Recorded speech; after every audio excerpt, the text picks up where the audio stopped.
Murakoze cyane abanyamakuru b'ikinyamakuru Iwacu Gospel kuba mwadutumiye kandi kugira ngo twongere tuganire.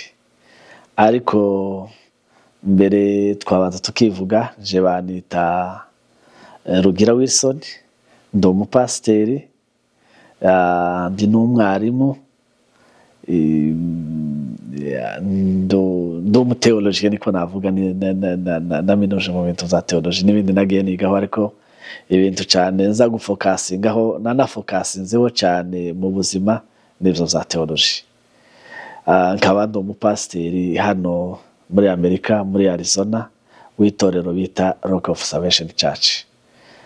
Aho dusengera, nkaba ndi umushumba mukuru cyangwa se uwo bita bishop.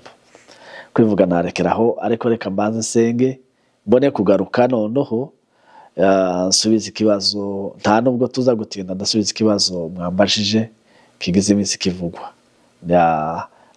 Ico kiganiro cyacu naho kije, ariko reka tubanze dusenge. Mana, turagushimiye yuko ugize neza, yuko uduhaye umwanya mwiza nk'uyu kugira ngo tugire ikiganiro n'umuvandimwe wacu duhuriye aha ngaha kuri channel ya YouTube. Wagize neza cyane, tugiye kuganira tudashingiye ku bwenge, ariko ari uko dushaka kugira gusa ngo tuvuge ibihe n'ibyo cyo Bibiliya bivugaho mwami, nabyo bigira ico bitwigisha ku buzima bwacu. Ari twe tubivuga, bazabitegera, abo bose mwami uzagire ico bigisha mu kumenya uko isi yevoliwa n'ibihe tugezemo mwami. Turagushimiye kuza kudufasha kandi tusigara neza ku bizina by'umwami wacu Yesu Kristo, amen. Murakoze cyane. Kuko wabajije ikibazo kiravuga ngo ni hejuru y'irantambara ya Israel, ariko ndashaka kugaruka ahantu Bibiliya izayita iryo jambo muri Bibiliya yera, ikagita ngo ni iriza y'igaju. Ndashaka kuganira ku iriza y'igaju.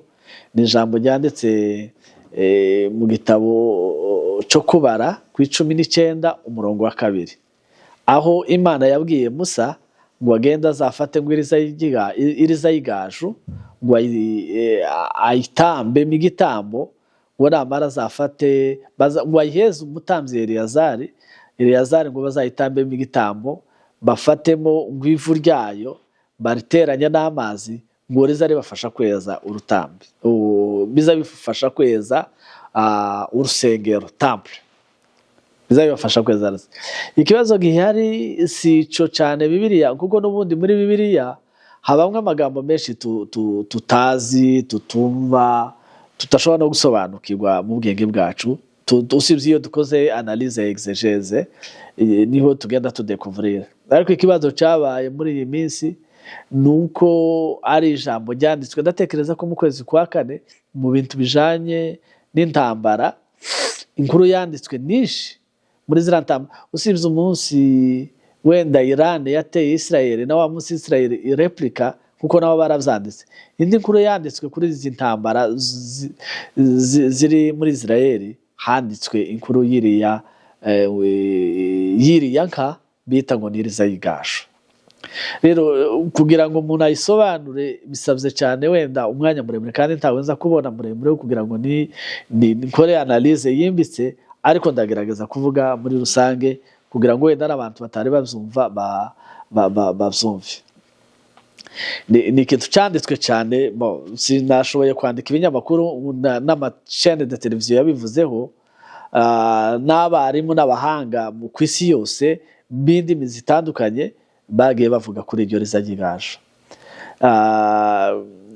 Ijambo rya mbere iyo nkoze analyse yahariya muri Bibiliya, nta nubwo jewe nzambona, sinzi gituma muri Bibiliya bavuze ngo ni iriza y'igaju. D'abord sinzanemera ko yari iriza bikurikiranye n'amajambo y'Igiheburayo akoreshwa. Icya kabiri, sinzanemera ko ryari n'igaju.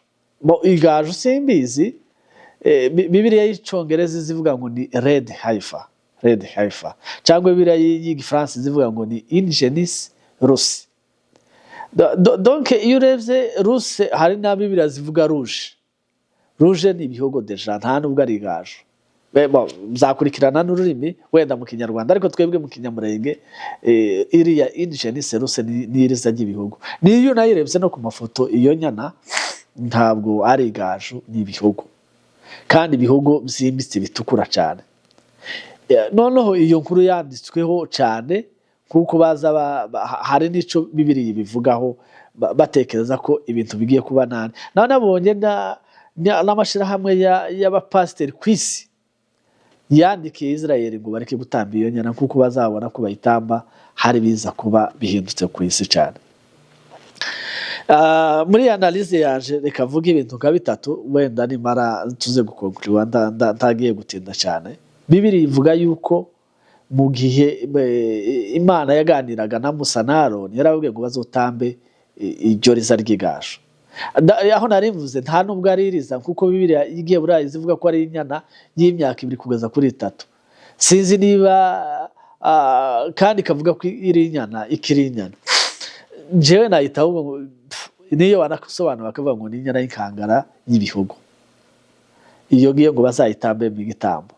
Bibiliya ikavuga ngo noneho ikibazo cyabaye nuko Bibiliya ivuga ngo nibabona urusengero rwa Israel ruriya rwasengwe urwa Salomo rwaje no kugenda rusanwa na ba Zerubabeli rwongera kubakwa na ba Herode rwongera rasengwa muri 70.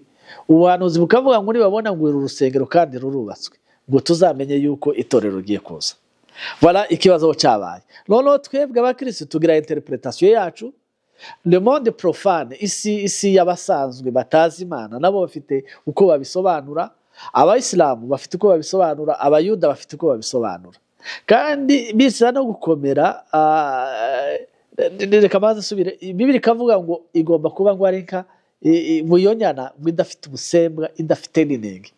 Igomba ari kuba ari ibihogo byuzuye. Reka mvuge ko Bibiliya y'Ikinyarwanda ari igaju ryuzuye. Ari red itukura mu magambo ni ibihogo nje ariko nzatekereza byimbitse ndetse widafite nakandi kantu kandi igomba kuba ari ibihogo idafite nakoya nakamwe kera habe n'inkaranobe zayo muti zigomba kuba zera.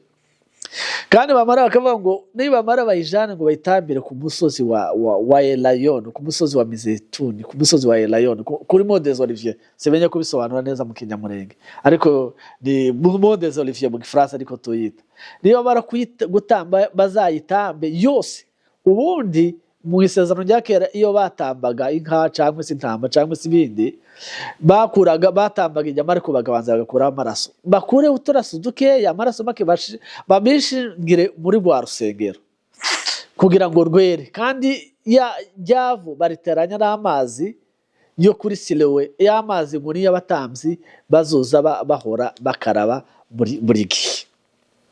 buri gihe cyose iyo bahuye n'ikintu navuga ngo kiri empire. Ikintu kiri empire ni ikintu gihumanye. Ku rugero ni igihe mu mico y'abayuda iyo umuntu yahuraga n'uwapfuye cyangwa wakoze ku maraso, Bibiliya iravuga ngo agende ngo abarahumanye wa munsi ngo kugeza ku mugoroba wawo. Noneho sasa noneho ejo bundi biboneka ko bagiye gutamba yanyana. Noneho abantu barikanga ibinyamakuru birandika. Subi nyuma muri ntagiye cyane muri analyse biblique habayeho ndibuka ko ari ko mu kwa 9 cyangwa kwa 10 2022 muri 2022 nibwo Israel yaje hano muri Amerika ija Texas ifata inyana zari inyana 5 zari inyana bazerekanaga ari ntoya bari bazikwe wenda zitaragira n'igihe cyo gucuka simbizi gucuka ko bishobora kuba bikurikiranye na systeme bororeramo n'ameza ngazocuka barazitwara muri Israel bashikeka ko zose zari zuzuje les conditions.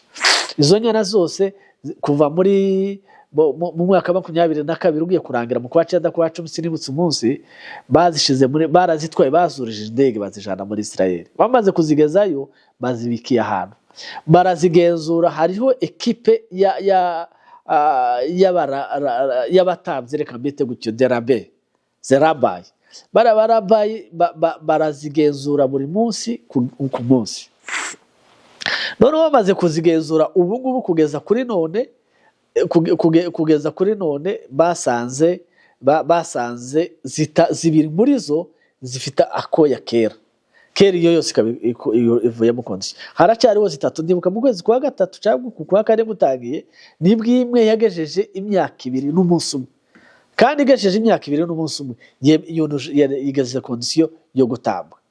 Kandi nitambwa ivyo ni ibintu byose bari bagenda begeranya kugira ngo bubake rwa rusengero. None nibubake rwa rusengero, ubwo ngubwo tuzamenye yuko itorero riza, niko twebwe abakristo bizera. Ndaza kuvuga nandi ma impact uko abandi bantu bagenda babitekereza mu yandi madini cyangwa se izindi perspective babitekerezamo. Ivyo byose jewe sinari mbizi cyane, sinanabitekerezaga muri iyo sanse ko bishobora kugira, usibye ko ziranyana nazibonye nanabikurikiranye n'amakuru yarazanditse cyane kuva muri 2022. Ariko ahantu haje kusuleva ibinyamakuru social media kwisi ni mu kwa mbere k'uyu mwaka, aho umuvugizi wa Hamas w'ishami rya gisirikare yavuze witwa Abu yaravuze ngo mu mpamvu zatumye batera Israel ngo nuko bari bazi ko kuri iyi Pasaka ishize, urabona twebwe igihe twizihiza Pasaka sico gende na Pasaka y'Abanyisraeli, twebwe twayizije kwa kane gutangiye ku itariki 7 sinibuka kuri, ariko mbere ya 10 ibo bayizije ejo bundi kuri 22 guhera kuri irasemene kuri 22 nibwo bizije Pasaka. None kubera ko bare y'Abarabu bose bari bazi ko ziranyana zaje kandi bagomba ziyazuzuza amakondisiyo, baravuga ati kuri iyi Pasaka bashobora kuzatamba mwimwe, kandi nibayitamba ririya vu nta kindi bazaba barigiye kurikoresha, bazaba bagiye kubaka rwa rusengero rwa Salomo. Kandi rwa rusengero rwa Salomo rwubatse ahantu hari bubatse iriya mosque, kandi iriya mosque ahantu yubatse nayo ubu ngubu ni ubutuzi bw'Abarabu. Hariya kuri uriya musozi mosque yubatse ni na mosque zibiri zubatse zose zigengwa n'Abarabu, ntabwo zigengwa n'Abanyisraeli. Noneho sasa baravuga ati kugira ngo tubiburizemo reka turase Israeli, intambara ibe, bareke kudukuriraho iriya mosque. Ibo niyo yari objectif yabo. Noneho nico kibazo cyabaye hariya baravandika. Ariko subiye inyuma gatoya, Israeli kuva muri za 80 bakoze ikintu cyitwa ngo ni Institut du Temple. Institut du Temple ni ukuvuga ni association ikurikirana ukuntu rusengero ruzubakwa. Begeranyije ibintu byose byatuma urusengero rwubakwa. Begeranyije ibintu byose byatuma urusengero rwubakwa. Muri ivyo ngivyo nivyo vyibibaye bagira ngo babone na ryavu rizaza rifasha kweza urusengero kandi rifashe no kweza abatamvyi. Ahubwo naje no kwibaza n'ikibazo kimwe wenda kitananoroheye cyane cyo kwibaza ati saba abatamvyi bazabakurahe, kuko Bibiliya iravuga ngo bazabe ari abo mu nzu y'Abarawi kandi bazabe ari abo mu nzu ya Aroni. Imyaka 2000 barahunze baratabagitse, sizi ko bakibasha kumenya babasha kumenya relema abakomoka kuri Aroni, ariko hari ukuntu babikurikira kabashaka kumenya uburyo bw'abantu bakomoka kuri Aroni. None batangira kwegeranya biriya bimenyetso, ibintu byose bituma ururiya rusengero ruzubakwa. Ubu baravyegeranyije, urusengero ruregerana. Ico nashaka gukangurira abakristo, kuko jewe nibo shaka kubwira cyane, barambabarira zerebe gatoya cyangwa se cyane, nuko ibimenyetso byose Bibiliya ivuga bigaragaza kugaruka kwa Yesu Kristo hafi ya byose bimaze kwegerana. Ico ni ikintu ushobora gusurinya cyane. Bibiliya iravuga ngo na Antikristo azagaragara. Ubu hariho amasosiyasiyo agenda yiregurupa y'abanyedini dukeka ko ari yashobora kuzavamo Antikristo. Ntawe uzi relema igihugu azaba avuyemo, ariko kandi tuzi ko Antikristo azabaho. Nabo batangiye kwiregurupa bazagira. Gusa ico nishimira nitubona ngo urusengero rurubatswe, itorero rizagenda, itorero rizazamuka. Itorero nirizamugwa, tuzabanza tuje kwima ingoma, tuje kwambikwa imirimo yacu ipimwe, tubone kugaruka kwisi. Afete kugenda kwa mbere nta nubwo ariyo twita kugaruka kwa Yesu kwa kabiri. Mu Cyongereza twita rapture, l'enlèvement. Rapture ni burya Paulo yaravuze ngo kuko mwamubwiye wazabaje warangura ijwi rirenga hamwe n'akamukamarayika ukomeye cyane, ngo bapfiriye muri Kristo Yesu bazabanza kuzuka. Aravuga ngo twebwe tuzaba tukiriho, tuzahera ko tuzamuka. Iyo ni rapture tuzagenda. Nta nubwo iyo ariyo sije nshaka kuganiraho, ndaza kugaruka aha ngaha mvuge kuri izi impact, turebe ukuntu tuza kubisobanura nabyo. Noneho ariko nitugaruka tuzimigoba y'imyaka 1000. Cya gihe cy'imyaka 7 tuzaba turi muri alevema twaragiye mu ijuru, nico gihe hazaba tribulation, nico gihe Antikristo azakora akazica abantu benshi. Reka ngaruka inyuma dusubiye kuri nani kuri sije yacu. Noneho iri association iriya twise ngo Institut du Temple, ubu yegeranyije ibintu byose bagenda banabyerekana bizatuma ruriya rusengero rwubakwa. Ni naho bigeze ubu ngubu. Urabona Israel ifite imbaraga zo gusenya iriya moske bakahubaka urusengero, ariko Abarabu ntibabishaka, yuko bumva ko bazaba bagiye mu bintu zabo, ntibabishaka pe, barashaka kuba bari mu bintu zabo. Kubera iyo mpamvu nicyo gituma ubona Iran igenda irwana.